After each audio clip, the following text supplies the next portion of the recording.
تو یہ بات خوب یاد رکھو کہ رمضان کا بنیادی مقصد کیا تھا؟ تقوی.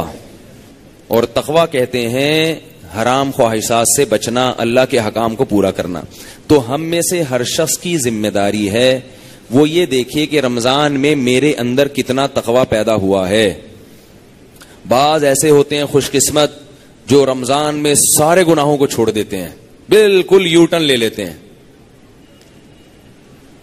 جس طرف جا رہے تھے نا وہاں سے بالکل ہٹ جاتے ہیں. اور بعض ایسے ہوتے ہیں جو 50% تبدیل ہو جاتے ہیں. تو بھائی اگر ہم 100% تبدیل نہیں ہو سکتے 50% ہو جائیں.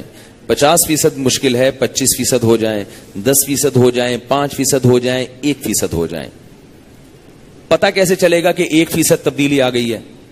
پتہ ایسے چلے گا کہ آپ اپنے گناہوں کی ایک لسٹ بنائیں جو گناہ کرتے ہیں، اور یہ دیکھیں کہ اس رمضان میں ان 100 گناہوں میں سے اگر ایک گناہ بھی چھوٹ گیا آپ کا تو 1% تبدیلی، بولو نا بھائی، آ گئی. اور اگر ایک بھی نہیں چھوٹا تو جیسے چلے تھے وہیں کے وہیں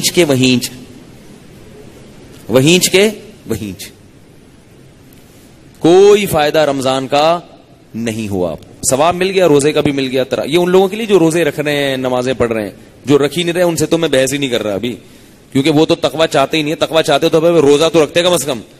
جو روزے دار ہیں ان کی زندگی سے اگر ایک گناہ بھی چھوٹ گیا تو رمضان کا بہت بڑا مقصد حاصل ہو گیا.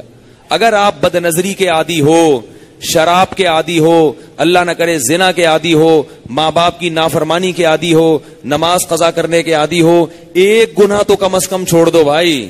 داڑھی کاٹنے کے عادی ہو، ایک گناہ تو چھوڑ دو کہ شراب سے توبہ کروں گا میں اس رمضان میں، زنا سے توبہ کروں گا میں اس رمضان میں، بد نظری سے توبہ کروں گا میں اس رمضان میں، والدین کی نافرمانی سے توبہ کروں گا اس رمضان میں.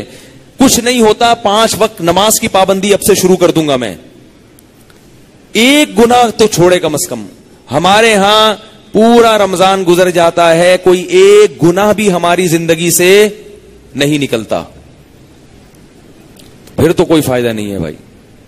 تو اللہ تو کہہ رہے ہیں کہ میں تم سے روزے رکھوا رہا ہوں تاکہ تمہارے اندر نفس کے خلاف طاقت پیدا ہو، اور آپ کے اندر وہ طاقت پیدا ہو ہی نہیں رہی. تو یہ پھر مزیدار بات نہیں ہوئی، یہ پھر رمضان کا مقصد حاصل نہیں ہوا. محمد صلی اللہ علیہ وسلم نے فرمایا بہت سے روزے دار ایسے ہیں جن کو روزے میں بھوک اور پیاس کے سوا کچھ بھی حاصل نہیں ہوتا، سوائے بس کو کولیسٹرول کم ہو جاتا ہے ان کا تھوڑا سا، باقی ویسے کے ویسے ہی. اور بہت سے رات کی عبادت کرنے والے، نمازیں پڑھنے والے ایسے ہیں جن کو رات میں نیند خراب کرنے کے علاوہ کچھ بھی حاصل نہیں ہوتا، بس جاگ لیے، جاگنا سیکھ لیے اور کچھ بھی حاصل نہیں ہوتا. کون لوگ ہیں یہ؟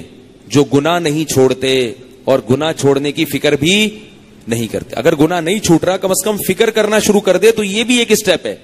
اور یاد رکھو ایک گناہ چھوڑنے سے دوسرا گناہ چھوڑنا خود بخود آسان ہو جاتا ہے. اللہ تعالیٰ مجھے بھی ان باتوں پر عمل کی توفیق دے.